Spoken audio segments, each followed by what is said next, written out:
integrated, decentralized system of free associations incorporating economic as well as social institutions would be what I refer to as anarcho-syndicalism, and it seems to me that it is the appropriate form of social organization for an advanced technological society in which human beings do not have to be forced into the position of tools, of cogs in a machine.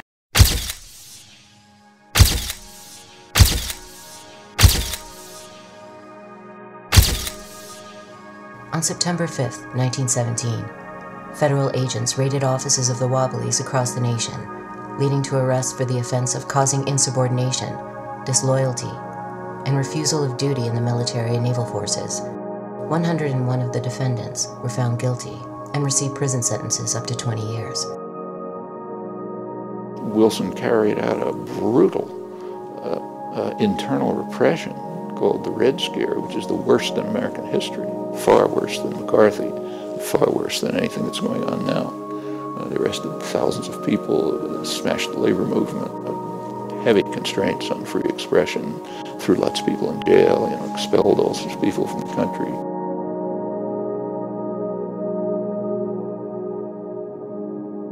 Yet what had started as a hunt against radicals soon spread to every corner of American society.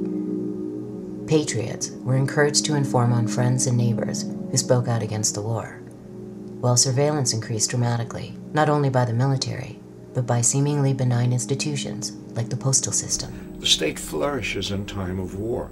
The state grows stronger in time of war. The state accumulates power. The military is enhanced. The forces of repression are enhanced. War is an opportunity for the government to grow in power. By the time the war ended, the total number of deaths had reached approximately 9.7 million soldiers, with millions more suffering life-changing injuries and severe post-traumatic stress. To what end was not clear. The massive bloodshed had not made the world safe for freedom and democracy. What it had done was produce enormous fortunes for a handful of corporations and banks, while leaving the worldwide labor movement in disarray. If the Great War had been a test of the Constitution and the concept of balancing the powers by each other, it failed. The United States Supreme Court, established in Schenck versus United States and Abrams versus United States, that the federal government could suspend constitutional rights when the nation faced, quote, a clear and present danger. Randolph Bourne, speaking of the Great War as a whole, responded preemptively with a now famous dictum. War, he said, is the health of the state.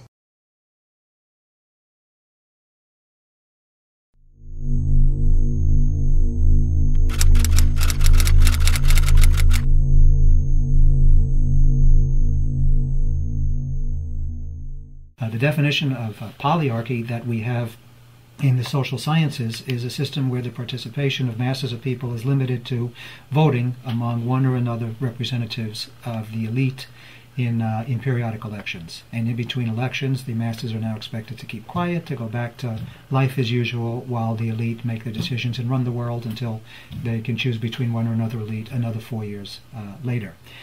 So really, polyarchy is a system of elite rule, and a system of elite rule which is a little more softcore than the type of elite rule that we would see under a military dictatorship, for instance. But what we see is that under a polyarchy, the basic socioeconomic system does not change. It does not become democratized. Wealth is not redistributed downward.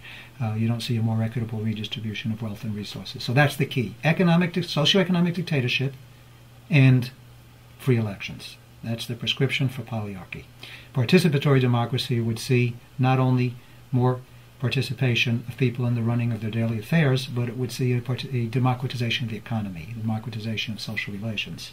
In the 20th century, you can't really talk openly about rule by the rich. That doesn't sound nice. The devices that have been developed, propaganda devices, are ruled by the more competent, the technocratic elite, the responsible people, the educated sectors. There's a huge literature on this, but maybe the primary source for the 20th century is the leading public intellectual of the 20th century in the United States, Walter Lippmann. highly respected commentator on public affairs, also a theorist of democracy. During World War I, people who later emerged as sort of the founding fathers of modern communication research, modern communication applications, mass media applications, quite a number of them had worked as propagandists during World War I, often as relatively young people who were shaping their own ideas at the time. One of them was Walter Lippmann, and Lippmann has emerged really to this day as a leading intellectual light of a particular way of looking at society. Today, Walter Lippmann is known as the Dean of American Journalism. Yet during the Great War, he had been chief leaflet writer and editor of a U.S. propaganda unit. He also served as secretary of the Inquiry, a quasi-intelligence agency. Before dealing with Lippmann's contributions to political theory, we first have to understand the forms of democracy that have characterized the United States and other Western nations since the age of the Great Revolutions. A leap forward from the age of monarchy, the new nation-states would nevertheless preserve the concept that wealthy elites had the right to rule over the mass of the population. Well, it's done me a sight of good coming forward in time like this, to see how wonderful things have turned out. But I wish I could take you back with me, back in time, back those 200 years when we were starting as a nation. I wish you could have seen this country then.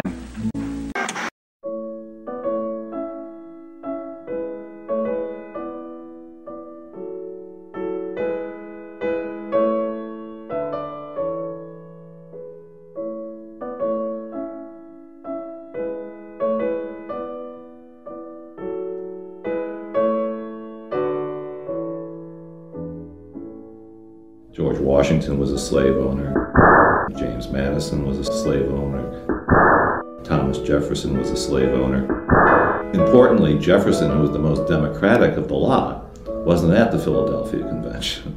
He was ambassador to France, and he picked up a lot of radical ideas from the French Revolution, which didn't exactly endear him to people like Alexander Hamilton.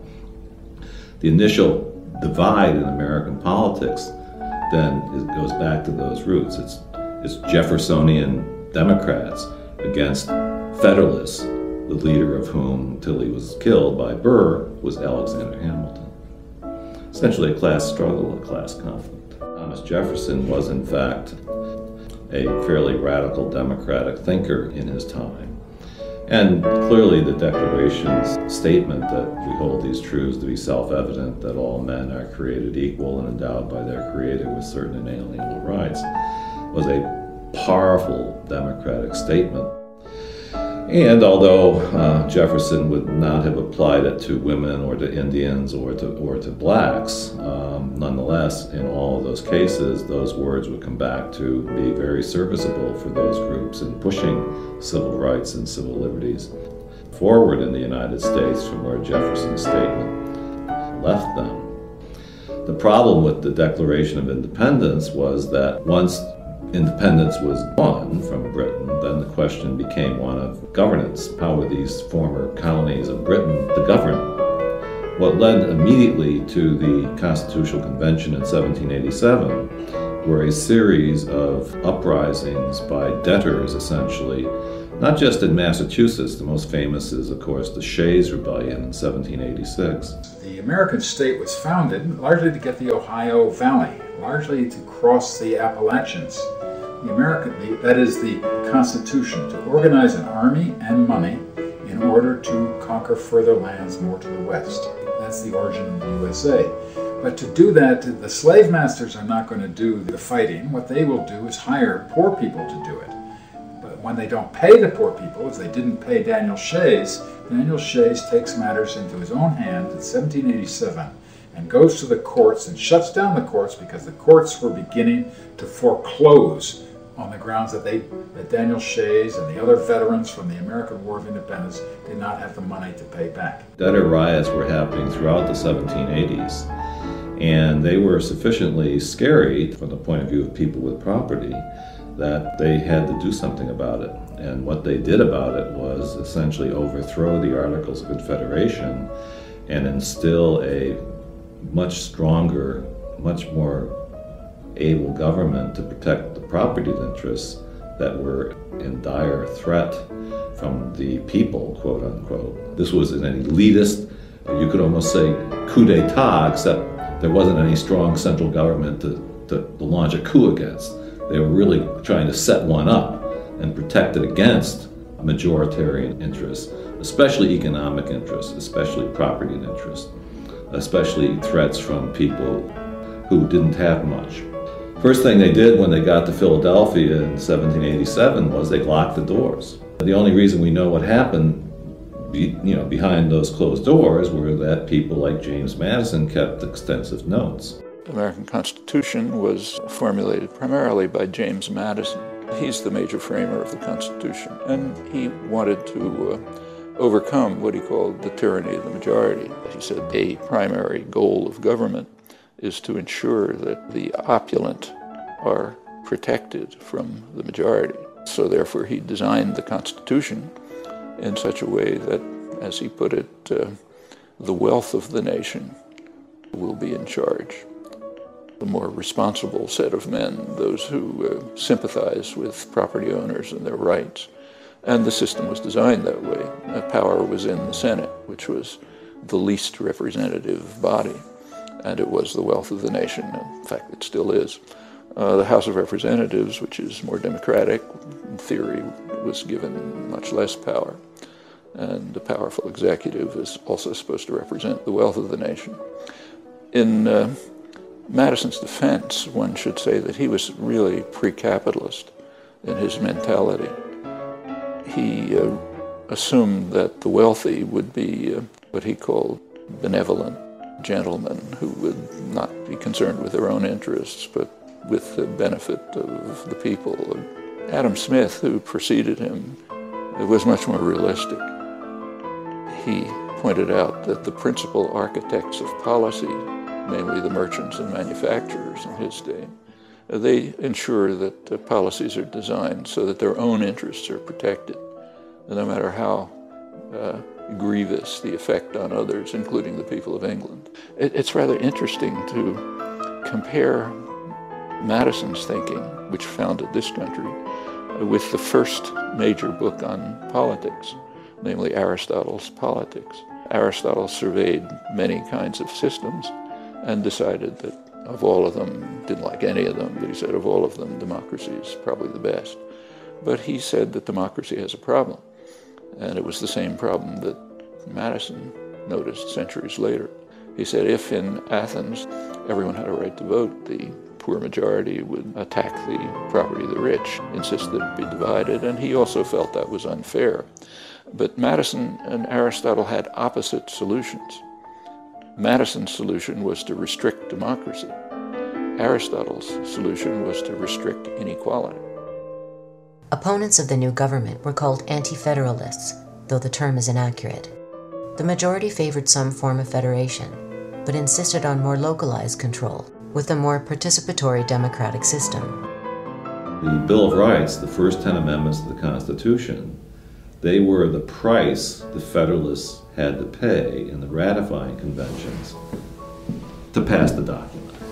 So the democratic element of the Constitution, which of course is the Bill of Rights, was forced down their throats. It didn't come out of Philadelphia at all. It was appended in 1791 and forced down on the Constitution by the more democratic elements in the society. Even with the Bill of Rights, we have a system which, is hardly perfect from the point of view of civil rights and civil liberties, let's put it mildly. They've trampled all over with the rights of citizens. So the Bill of Rights is hardly an ironclad set of guarantees for civil rights and civil liberties in the United States.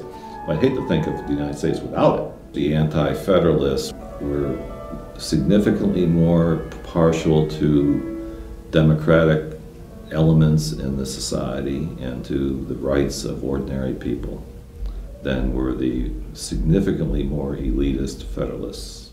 If the greatest legacy of the anti-federalists was the Bill of Rights, their dream of direct democracy was not to be. At the time, many dissidents made predictions for what they believed would come to pass as the new nation grew and flourished. The natural